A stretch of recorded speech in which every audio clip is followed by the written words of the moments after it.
ఇప్పుడు మీకు సంబంధించిన అధికారులు అంటే ఇప్పుడు ఐఏఎస్, ఐపీఎస్ ఇలా ఉండే రిజర్వేషన్ ఉంది కదా? ఎవరన్నా ఎంపిక అయ్యారా మీ దృష్టిలో అసలు?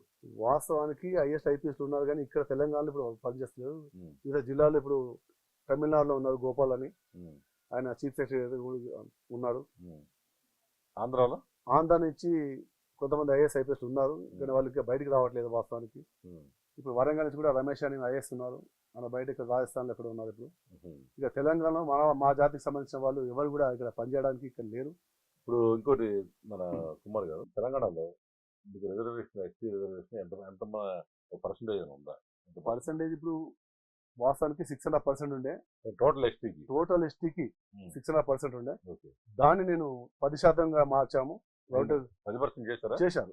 కేసీఆర్ ప్రభుత్వంలో వాలంటీర్ సమస్య ఏర్పాటు చేసి మరి వేలాది మందితో ఒక మీటింగ్ ఏర్పాటు చేస్తే అది ఇంటికి రిపోర్ట్ పోయి మేమెంత మా వాటా అంత, లేకపోతే మేము ఓటు కూడా ఎవరికి వేయము, నోటా కిందకి మేము వేస్తాం తప్ప కానీ ఎవరు కూడా ఓటు వేయమని చెప్పేసి కూడా నేను 110 ప్రెస్ మీట్ పెట్టిన తర్వాత 10% రిజర్వేషన్ కల్పించారు. కానీ ఈ రోజుకు ఎన్నికల సామాజిక వర్గానికి స్వాతంత్రం వచ్చి 76 సంవత్సరాలు అయినా కూడా ఏ ప్రభుత్వాలు కూడా ఒక స్థానాన్ని కల్పించలేదు.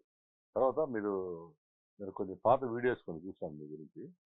మహబూబ్నగర్ జిల్లాలో ఎరుకల కులానికి సంబంధించిన అవతల మర్డర్ చేస్తే తీసుకెళ్లి పెద్ద ఇష్యూ చేసే అవతలలో ఎవరైతే చంపారో ఆ ఇంటి ముందు పెట్టడం, వెయ్యి తీసి పాతి పెట్టడం చూసాం కదా. ఏంటి, ఎందుకు చేస్తారు అసలు అది? వాస్తవానికి వినాయక చవితి రోజున ఎరుకల వాడు వెళ్ళి అక్కడ డ్యాన్స్ చేస్తుంటే మా అగ్రవర్ణాల మధ్య వచ్చి నువ్వు డ్యాన్స్ చేస్తావని చెప్పేసి గొడవ తీసి అక్కడ 27 years అబ్బాయిని కొట్టి చంపేశారు. ఇప్పుడు ఎన్ని సంవత్సరాలు అవుతుంది జరిగేది? ఇది జరిగి 2.5-3 years అవుతుంది. మహబూబ్నగర్లో భూత్పూర్ దగ్గరలో అక్కడ జరిగింది. ఆ దృష్టికి వచ్చిన తర్వాత వాస్తవానికి ఎవరైనా మనిషి అయిన తర్వాత కూడా మనం కొట్టి చంపడం కరెక్ట్ కాదని చెప్పేసి మాకు ఒకటే అన్నమాట. ఇలా అలా కాదు, చాలా చోట్ల మనకి ఈ విధంగా అవమానం ఎదుర్కొంటున్నాం. కాబట్టి ఎవరు కూడా మళ్ళీ ఇంకోసారి జరగొద్దని చెప్పేసి ఎవరైతే చంపారో మాకు కేసు అవసరం లేదు, ఎవరైతే చంపారో మా ఇంట్లో పూడ్చి పెడతామని చెప్పేసి అక్కడ గొయ్యి తీసి అక్కడ పెద్ద ఎత్తున చేయడంతో మరి వేరే నుంచి 2000 మంది పోలీసులు వచ్చి వాళ్ళకి హామీలు ఇచ్చి అక్కడ గవర్నమెంట్ ఉద్యోగం ఇస్తాం వాళ్ళ ఇంట్లో అని చెప్పేసి 3 ఎకరాల స్థలాన్ని ఇస్తామని చెప్పేసి కలెక్టర్ గారు, ఎస్పీ గారు ఇచ్చారు. కొంతవరకు చేశారు, ఇంకా కొంతవరకు చేయలేకపోయారు. అక్కడ మంత్రి గారు కూడా హామీ ఇచ్చారు కాబట్టి అప్పుడు ఆందోళనకు తగ్గించాము.